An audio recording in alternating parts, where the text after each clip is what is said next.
Magandang araw mga kabonsai. Welcome po muli sa channel ko, Q1 Bonsai Journey. Ngayon sa video ito ay update ko lang kayo sa punong ito. Ito yung tugas ko dati na malapit nang mabuo. At saka nabanggit ko rin sa last na video ko dito na baguhin ko ang height nito. Kasi ngayon nasa medium ito. Yan siya. Gawin ko itong large. So may mga matanggal na mga sanga dito ngayon at saka may mga patubuin tayo ulit. Kasi ang height nito ngayon, ang size nito ngayon nasa medium. Kaya lang kapag sinilip natin ang sanga nito mamaya, yung mga sanga nito ay sobrang laki na. I-compare natin sa height niya.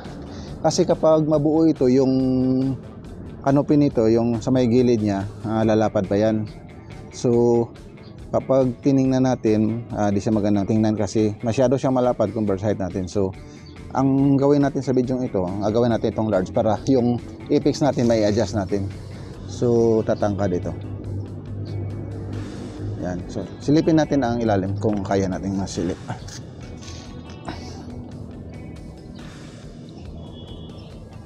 Maraming mga dahon. Linisin ko lang siguro muna bago ko pagpatuloy itong video natin, para makita natin yung mga sanga sa ilalim. Dito kasi habang nagpapalaki ako ng mga sanga dito, yung ibang mga sanga niya, di ko na naman ito dahil busy tayo kaya sumobra ang laki. Pero okay lang din naman kahit lumaki siya ng sobra dahil mas maganda siyang tingnan kapag ginawa natin itong large. So ganyan talaga ang bonsai, walang katapusan. I-pause ko muna ang video natin para di na humaba. Ito na po ngayon ang ating puno matapos kong tanggalan ng mga dahon. At saka nagbawas ako ng mga twigs nito dito sa parting itaas. Yan, nagbawas ako ng mga twigs dyan. Kasi yung apex natin noon, buo na dyan. Pero ngayon, tingnan nyo, konti na lang mga twigs niya. Tinanggalan ko para makita natin yung mga sanga niya. Gaya ng sinabi ko, kaya baguhin ko ito.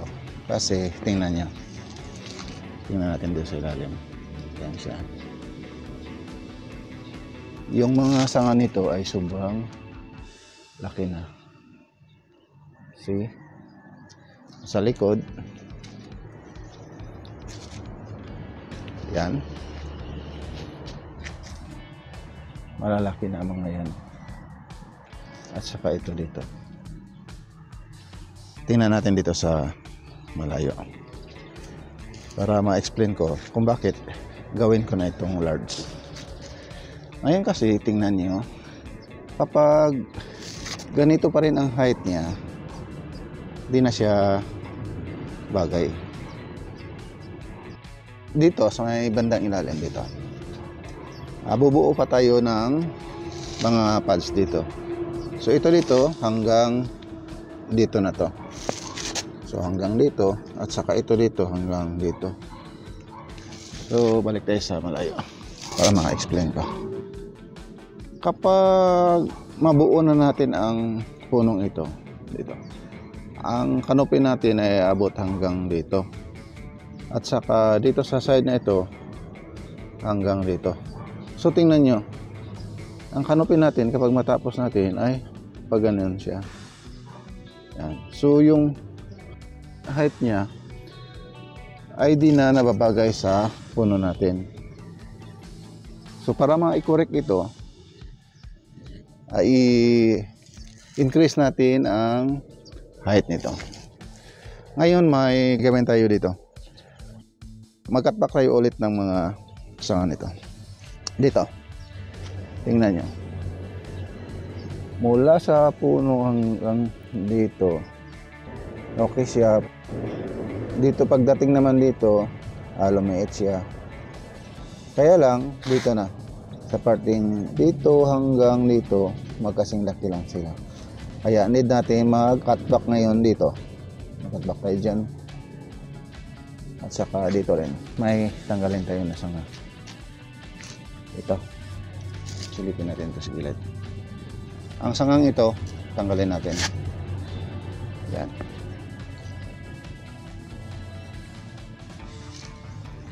Dito rin, may matanggal tayong isa rito. Either ito or ito. Tingnan ko lang mamaya. Kasi tingnan nyo, magkaharap sila. Balang araw, mag-reverse sticker ito dito.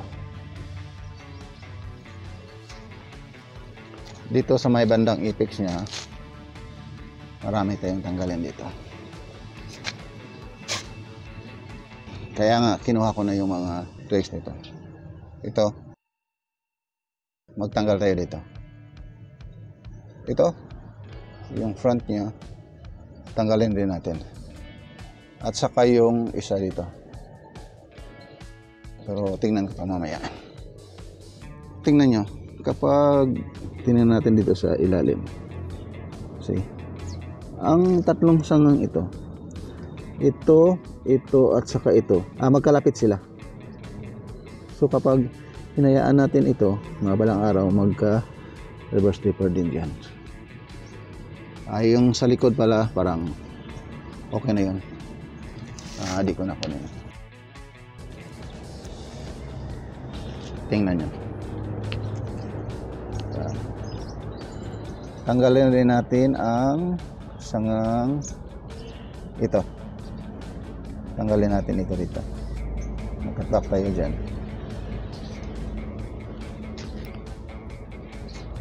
Dito, okay na to. Dyan, okay na tayo dito sa parting ito. Ito, tanggalin natin ito. Kasi nasa ilalim na siya ng mga sanga natin dito. So, sa wild, ito, mawala ito. Mamatay ito kasi di siya makasilip ng araw. Dito, tingnan nyo. Yan. Magkat-pack lang tayo dito ulit. Dito. At saka ito, magkat-pack tayo dito. At itong sanga nito na umaibabaw, tanggalin natin ito dito. Magkat-pack tayo dito. Ito rin, may isa. Ito, tanggalin din natin ito dito.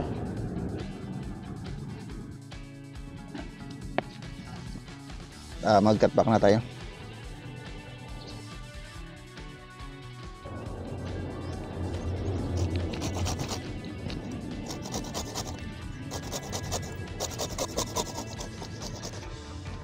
Ayan na. Kapag may tumubo dito, tumubo dito, dalhin ko siya dito. Ito, i-wear ko ito. Dito pala. Ito, tanggalin natin. Tingnan nyo. Yan. Malapit na kasi siya dito.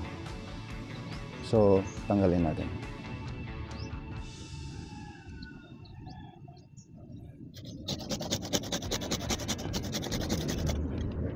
Yan.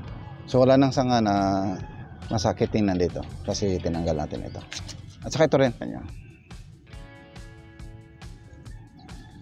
Ito rin, tingnan nyo. Malapit siya dito.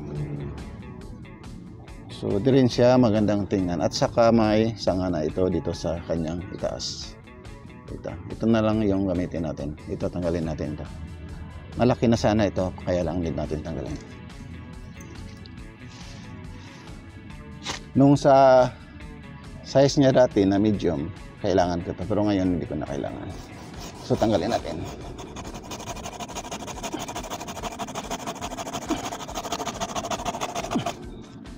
Ayan, asya. Silipin natin dito sa harap. So, ganyan na siya ngayon. Bakante na siya ngayon. Proceed tayo sa iba.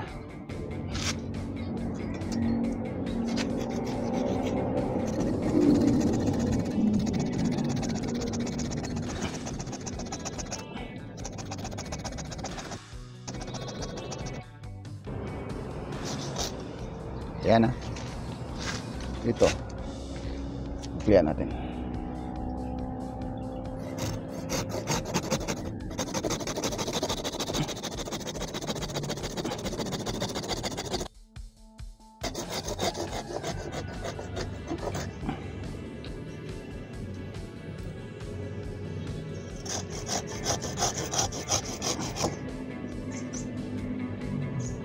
So dito okay na tayo. Dito tayo.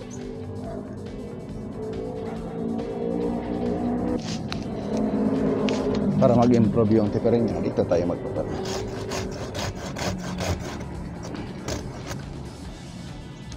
Tsaka ito. Dito.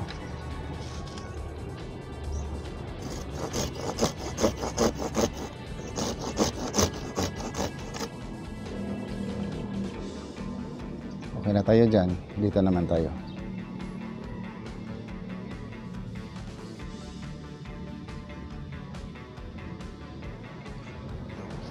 Tanggalin natin ito.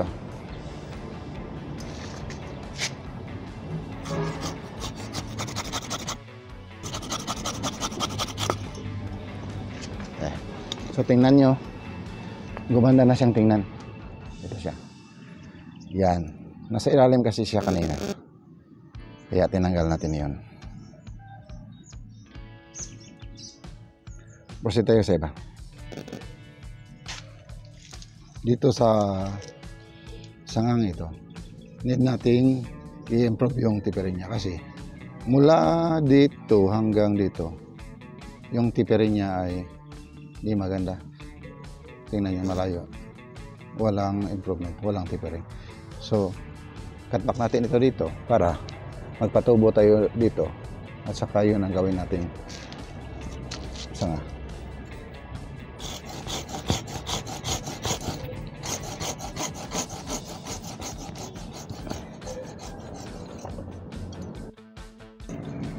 Ngayon, mula dito, malaki siya, lumiit siya dito. So, yung tipering niya maganda na rin.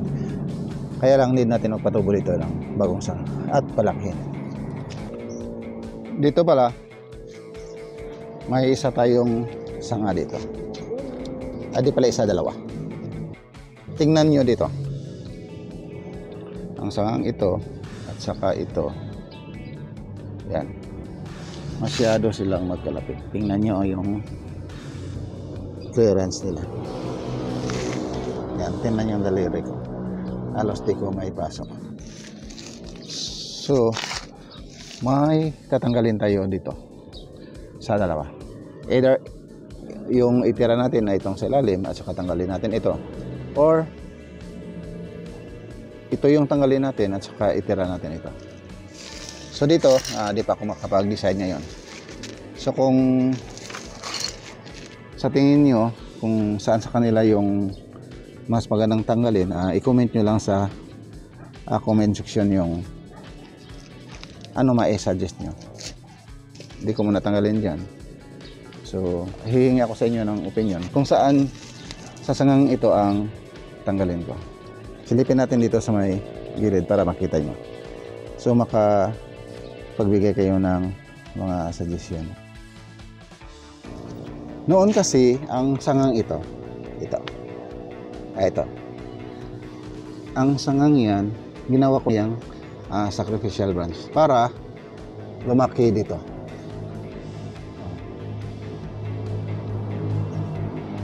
Para mag-improve yung tipering ng sanga natin dito. So ngayon, diyan malaki siya, dito lumiit. So maganda ang tipering ng sangang ito. Kaya lang ngayon, medyo alanganin ako saan sa kanila ang tatanggalin ko. Kapag tinanggal ko itong tanggalin ko, okay rin naman. Maganda rin naman. If ito rin ang tanggalin ko, okay rin naman. So medyo nag-aalangan ako ngayon. So i-comment nyo lang kung ano ang may suggest niya.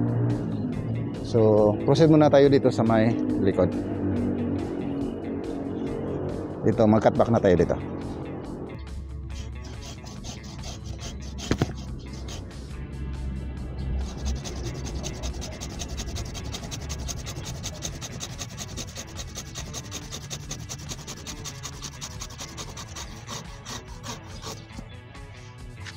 So, gumanda na tingnan yung sanga natin.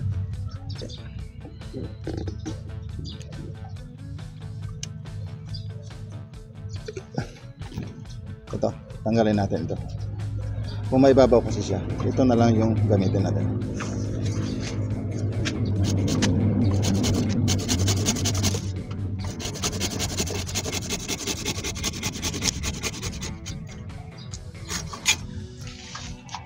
Yan na. So, ganda na siya.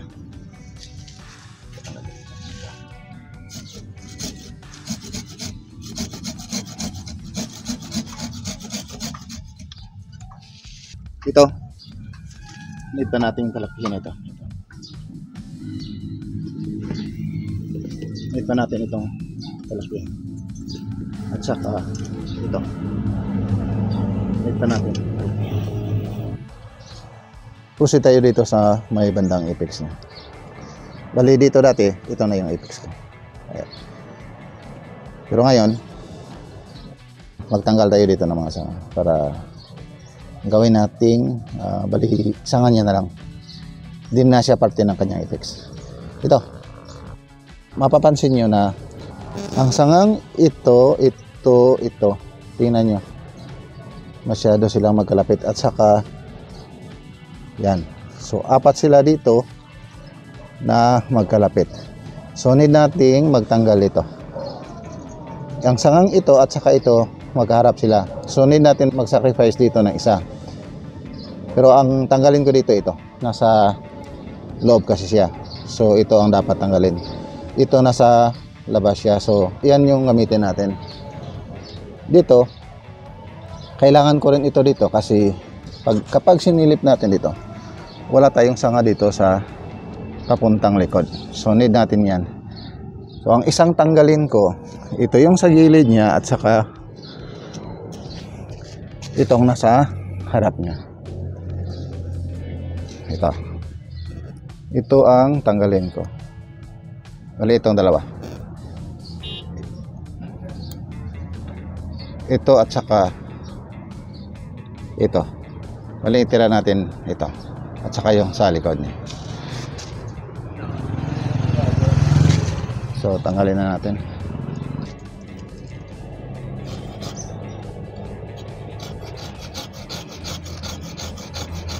Kaya rin natin tanggalin ito kasi dito sa may ilalim niya may sanga na.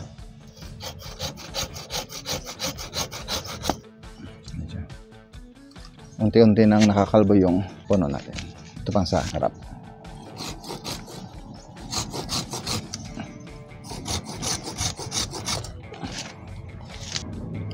Tingnan natin dito sa malayo. Yan. Marami na tayong natanggal. So ngayon, pangit na tingnan ang ating puno. Okay lang yan. Madali naman natin itong mabuo kasi nasa lupa pa rin siya. At saka malalaki na yung mga sanga. Kaya madali rin natin itong mabuo. So, i-pause ko muna ang video natin ito para makapagpatuloy ako sa iba kong gagawin. Ipakita ko lang mamaya kapag natapos ko na. Ito na ngayon ang itsura ng ating puno matapos nating makatlak lahat. At saka nilinis ko na rin yung mga pinagkatlakan natin. Ayan. Ikutan natin.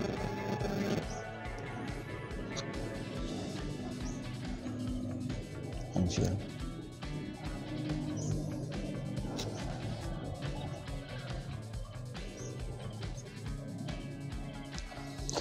Kahit binago natin ang size nito, di rin naman ito tatagal. Madali natin itong mabuo kasi yung mga primary, secondary at tertiary branches natin ay mga malalaki na. Tingnan natin ito sa ibabaw. Yan. So yung mga sanga na palakihin natin ay konti na lang. At saka di na masyadong malalaki. Ipakita ko lang kung saan yung mga sanga na need natin palakihin. Ito na lang mga dito na lang. Palakihin na lang natin ng konti. Yan. Ito. Pero dito sa ilalim, wala na tayong dapat palakihin dito kasi malalaki na. Dito sa ilalim, mag-develop na ako dito ng mga pads niya. Yan. Ito. Need palakihin ng konti. Yan. Dito sa ibabaw, yung sa apex niya, madali lang itong lumaki kasi ito yung apex niya. Ayan siya. Ito yung mga pinagtanggalan natin na mga sanga. Yan, marami. Marami yan. Ito. Ang challenge naman natin ngayon ay kung paano ito ipa-heal yung mga pinagputulan natin.